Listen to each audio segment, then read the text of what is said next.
பார்க்க தான் சொல்லலாம். சூடேறினா சுளுக்கு எடுத்துருவேன் தன்னு சொல்ற மாரி தான் இருக்குது. பார்க்க தான் சுட்டி குழந்தையா இருக்கிறாரு. ஆனா அடி ஒண்ணு இடி இருக்குது. ஆனா வேற யாருங்க நம்ம வைபவ் சூரியவம்சி தான். லாஸ்ட் இயர் ஐபிஎல்லே பார்த்தீங்கன்னா 35 பாலுக்கு 100 அடிச்சிருந்தாரு. 7 4 11 6 அந்த மேட்ச்ல. மினிமம் 10 6 எல்லா மேட்சும் அடிப்பேன்னு சொல்லிட்டு அடிச்சிட்டு இருக்கிறாரு ஒவ்வொரு மேட்சும். அதுக்கப்புறம் பார்த்தீங்கன்னா லாஸ்ட் இயர் நடந்த விஜயகாசர ட்ரோஃபிலுமே பார்த்தீங்கன்னா 84 பாலுக்கு 190 ரன்ஸு.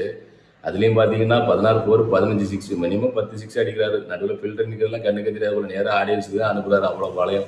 அதுக்கப்புறம் பார்த்தீங்கன்னா இப்போ ரீசெண்டாக வந்து சவுத் ஆஃப்ரிக்காவில் அண்டர் 19 மேட்ச் 51 மேட்ச் நடந்துச்சு. அதில் ஃபஸ்ட்டு மேட்ச்சை சாமி கூப்பிட்டாரு. ரெண்டாவது மேட்ச் பார்த்தீங்கன்னா 24 பாலுக்கு 68 ரன். அதில் ஒரே ஒரு 4 தான் அடிச்சிருந்தாரு. 10 6 அடிச்சிருக்காரு. மினிமம் 10 6 தான். கண்டிப்பாக நான் என்ன 10 6 அடிப்புன்னு அடிச்சிருக்காரு. என்னடா செஞ்சுரி வரலையேன்னு பார்த்தா 3வது மேட்ச் 74 பாலுக்கு 128 ரன் அடிச்சிட்டாரு.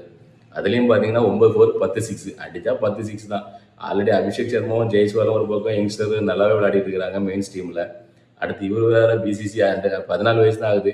இவர் வேற பிசிசியை கதவை தட்டிக்கிட்டே இருக்கிறாரு. எப்படா டீமுக்கு வருவானே. எப்படியும் சீக்கிரத்தில் வந்துடுவார். எவ்வளோ சீக்கிரம் வருவாருன்னு மறக்காமல் கமெண்ட் பண்ணுங்கள்.